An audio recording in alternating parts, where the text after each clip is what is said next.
Yotox anti-moustique mooy aar mag ak ndaw ci bépp matu yoo am na booy piis ci rido yére ak moustiquaire ak booy diw ci yaram. Val d'Afrique moo leen di may seen journal de la santé. daleen ak jàmm ci lu jëm ci wàllum conseil ak naka la ñu war a doxalee ci jamono goo xamante ni dañuy gis mbaax rawatina ci cet gi. association action éducative génnee ab guide mbébét bi moo di ñu gën a gunge njege marsi ci jamono joojee ndax ñu bëre si ñoom kenn waajalu leen ci seen règle yu njëkk yi. Khady Sow Diop moo di spécialiste ci wàllum gestion des systèmes éducatifs bokk ci ñi bind bibee guide. dafa nekk téere boo xam ne ñeent fukki page ak juróom-benn ñoo ci nekk. téere bi tamit ki ko préfacé nekk ki jiite association nationale ci Sénégal yëpp ñëpp ñi fi nekk sage-femme d'État. li tax nag ñu bind guide bi dafa ne dañoo seetlu nekk xale yu jigéen yi dañ leen dul waajal boo xam ne yàpp leen waxtaan ak ñoom balaa ñuy gis mbaax. loolu nag nekk lu ñu seetlu loo xam ne dañoo jàpp ne bu ñu bindee téere bi dinañu jàppale waajur yi jàppale jàngalekat yi jàppale ñi liggéey ci santé ngir xale yi yor li leen di xamal ci seeni saak di ci fekk tamit tontu yi nga xamante ni ñooy tontu ci laaj yi nekk ci biir xelam ak xolam te xëy na mu rus koo laajte. wax nañ la outil boo xam ne neex naa lire information yi fa nekk simple nañu waaye tamit dañoo méngoo ak sunu aada ak sunuy cosaan. guide bi nag li nekk originalité am mooy que dañoo imaginer ay waxtaan diggante waajur ak doom waxtaan diggante jàngalekat ak élève waaye lépp dañ ko boole ay image. ba tey guide bi dafay indi ñeenti pàcc yu ñu def. pàcc bu njëkk bi mooy nañu ko waxtaane dañu ko daan nëbb dañ ko daan ngun-ngunee ci kër yi waaye ñu ne jot na ngir ñu waxtaane ko. beneen pàcc nekk ne cat gi war a ànd ak mbaax bu jotee du indil kenn feebar waaye boo toppatawul sa bopp ci waxtu wi ngay gisee sa mbaax mën na indi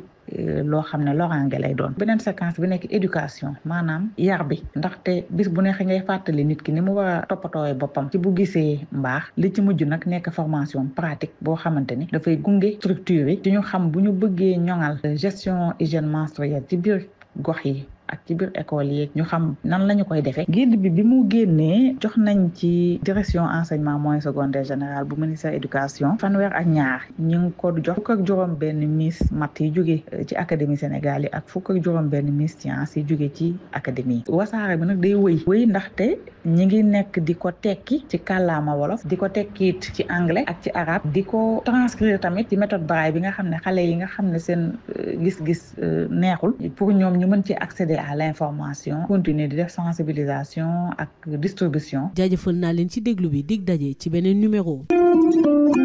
Yotox anti-moustique mooy aar mag ak ndaw ci bépp matu yoo am na booy piis ci rido yére ak moustiquaire ak booy diw ci yaram. Val d'Afrique moo leen doon may seen journal de la santé.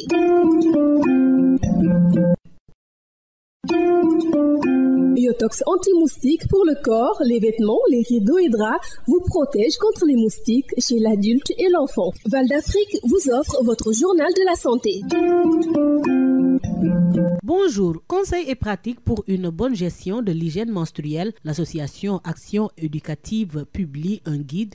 L'objectif est de mieux accompagner les jeunes filles à cette étape car beaucoup d'entre elles ne sont pas préparées aux premières menstrues. Khady Sow Diop, spécialiste en gestion des systèmes éducatifs, co-auteur du guide. Un document de 46 pages. Il est préfacé par la présidente de l'Association nationale des sages-femmes d'État du Sénégal. L'idée d'élaboration de ce guide est partie d'un constat. Les jeunes filles ne sont pas souvent bien préparées à la venue de leurs premières règles, alors que la problématique de l'hygiène menstruelle est au cœur des enjeux de santé, de droits humains, de genre et de développement durable. En produisant donc ce document, nous dotons les adolescentes, les femmes, les parents, les éducateurs, communautés, les professionnels de la santé et surtout les décideurs d'un outil qui est digeste, qui est structuré et qui est adapté au contexte culturel et socio-sanitaire de notre pays. Nous voulons donc, à travers l'élaboration et le partage de ce guide, accompagner les filles à vivre cette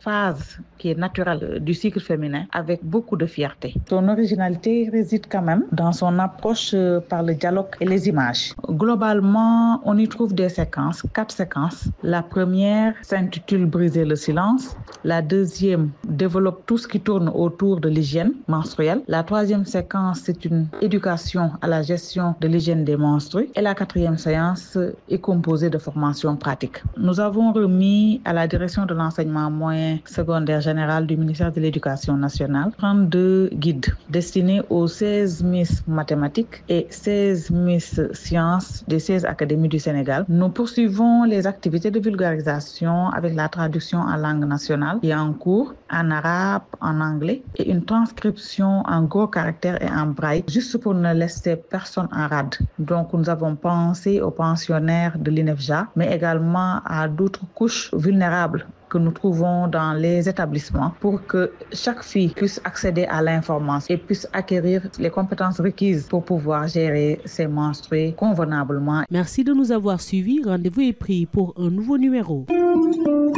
Biotox anti-moustique pour le corps, les vêtements, les rideaux et draps vous protège contre les moustiques chez l'adulte et l'enfant. Val d'Afrique vous a offert votre journal de la santé.